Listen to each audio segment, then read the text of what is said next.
আজকে যদি কেউ এসে জামাতের আমিরকে কুলাঙ্গার বলে, যদি রাশেদ প্রধানকে কুলাঙ্গার বলে, কিংবা 11 দলের জোট নেতাদেরকে কুলাঙ্গার বলে, সেটা আসলে ওনারা কিভাবে নেবেন?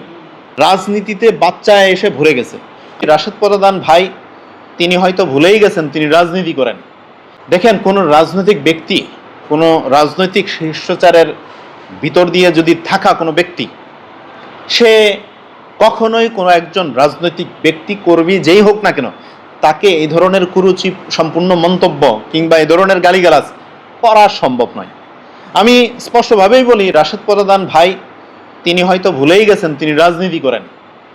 যদি তিনি রাজনীতি করে থাকেন, রাজনৈতিক ব্যক্তির চরিত্র কি ধরনের হওয়া উচিত, তার ভাষা কি ধরনের হওয়া উচিত, এই বিষয়ে ওনার অবশ্যই অভিজ্ঞতা থাকা প্রয়োজন ছিল।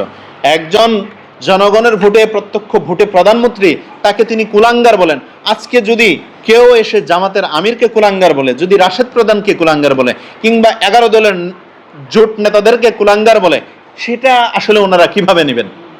তাই না? উনি কুলাঙ্গারের যে সাফাই দিচ্ছেন, সাফাই গাচ্ছেন যে কুলাঙ্গার মানে এই সেই এই নানান কিছু বোঝানোর চেষ্টা করছেন।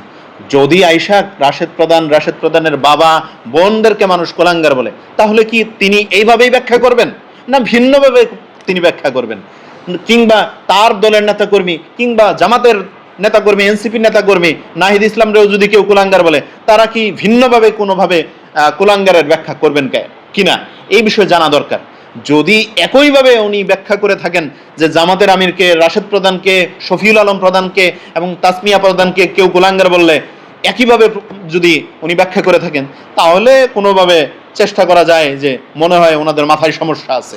বাকি যদি ভিন্নভাবে আবার ওনারা এটাকে ওনাদের পক্ষে নেওয়ার জন্য কোনোভাবে চেষ্টা করেন, তাহলে বুঝতে হবে এটা উদ্দেশ্য প্রণীতভাবে জেনে বুঝে শয়তানিটা করছেন। কারণ কোনো রাজনৈতিক ব্যক্তির চরিত্র এটা হতে পারে না।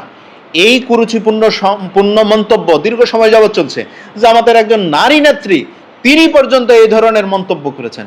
কখনো বাবা মেয়েকে স্বামী স্ত্রী হিসেবে সম্বোধন করা যায়? এইটা কি সভ্য সমাজে চলে? এটা কি বাংলাদেশের কালচার হিসেবে আপনি মনে করতে চান? একজন নারী আরেকজন নারীকে নর্তকী বলছে, সে আবার সংসদ সদস্য।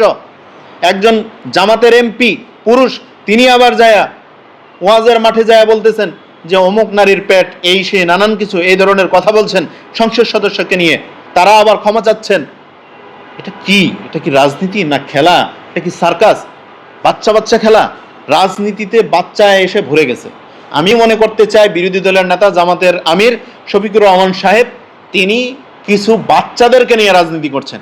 রাজনীতিতে আসলে বাচ্চাদের কোনো জায়গা নেই। রাজনীতিতে ম্যাচুয়ার্ড ভালো মানুষ, যারা যোগ্যতা সম্পন্ন, এই ব্যক্তিরা রাজনীতি করবে। যদি বাচ্চা খেলতে হয়, বাচ্চাদেরকে নিয়ে রাজনীতি করেন, তাহলে আমি মনে করি ঢাকার ভিতরে একটা সুন্দর শিশু পার্ক নির্মাণ হচ্ছে, দেখেছেন তো আপনারা শাহবাগে। ওখানে ওনাদেরকে পাঠায় দেন, ওনারা ওখানে গিয়ে খেলাধুলা করুক। জাতীয় সংসদে গিয়ে ওনাদের খেলাধুলা করতে হবে না। জাতীয় রাজনীতিতে এসে প্রেস ক্লাব কিংবা কোনো হলে গিয়া এই ধরনের বক্তব্য দিতে হবে না। বাচ্চা খেলার কোনো সুযোগ নাই। জামাত এনসিপির নেতারা এবং জোটের নেতারা অধিকাংশ এখন বাচ্চা সুলভ আচরণ করছেন। সেই ক্ষেত্রে জামাতের আমিরকে অবশ্যই পদক্ষেপ নেওয়া উচিত। কে বাচ্চা আর কে রাজনৈতিকবিদ, কে রাজনৈতিক নেতা।